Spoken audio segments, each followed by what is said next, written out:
We're tracking lots of rainfall across the region this morning, and we could see some storms by the time we get to this afternoon. You can see this boundary set up right over us where we have all of these storms sparking up. So we'll have to watch offshore, starting to see a little bit more storm activity now. So near Terrebonne Parish, we're starting to see a couple of strikes of lightning even.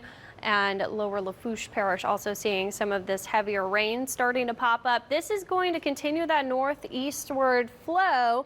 And as we get daytime heating, we'll see these storms able to climb a little bit farther northward. Modeling not doing a good job at showing what I think actually could happen today. You could see a little bit of storm activity in the late evening on the models, but I think that we could see this afternoon even some of these stronger storms popping up. We could have heavy downpours moving across the area. It's not going to be dry today. We could have some dry periods, but we are going to see a lot of rainfall. Tomorrow, the models I think are doing a little bit better. You can see these storms popping up in the morning, and then we see some groups of storms moving onshore and inland once we get daytime heating in the early afternoon through the early evening. Then we do see things kind of drying out into the later evening hours. So that's going to be the pattern. Same thing Monday. We see some storms coming inland, popping up in the afternoon, and then they will be out of here, cleared out by the evening. So again, we could see some flooding with this. The good news, they're moving pretty quickly to the northeast, but it just takes one of those heavier downpours right over the wrong area like the metro to see some of that street flooding occur. And we do see some bullseyes here of about 2 inches or more of rainfall.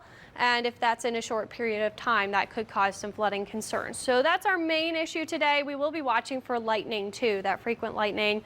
Make sure you have our weather app, you'll get lightning notifications. On water vapor, you can see this counterclockwise swirl. There's low pressure on the surface here that's kind of coming by, but there's a broader area of low pressure all the way down across Texas that's causing this southwest flow alongside this high pressure over to the east. So the winds are going clockwise around the high, they go counterclockwise around low pressure. So we're sitting right there in that southwest pattern, which filters moisture into the region and also causes a lift. So we're not going to see a change until this high pressure eventually, I think by the end of the week, does start to spread over us a little bit more. So we're going to see plenty of moisture fuddling up on the surface, and with that upper level lift, this is going to lead to a very stormy pattern for this week. Some areas could see up to 5 inches of rainfall, especially over there in western Louisiana. But throughout this week, we're going to see plenty of rain, many areas seeing up to 2 inches, and this will probably be higher in most isolated areas where we see that flood threat continuing each day. So tomorrow, I did bump up the rain chance a little bit. I do think we'll have slightly higher coverage.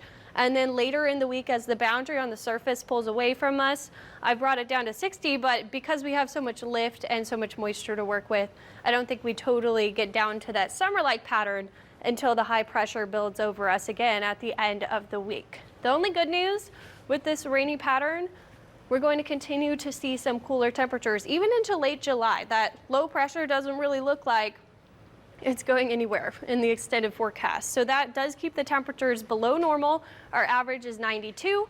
We're going to be kind of in the upper 80s, low 90s throughout much of this week. In the tropics, we do have an area in the eastern Pacific that we're watching for tropical development. Just wanted to point that out because they have had barely any activity. Very, very rare season over there. We have nothing in the Atlantic, so that's great news. We'd love to see that this time of year. This is not tropical moisture bringing us these rain chances. This is that boundary that's sitting over us, the low pressure. So we'll take it. At least it's not a tropical system, but we will be watching for that flood threat. A cool front, if you can call it that. We'll appreciate the non-triple digit temperatures, though. I know that's for sure. Yeah, and we don't want any more drought. So this is definitely helping that. That's true, too. Thanks, Anna. Well, turning your attention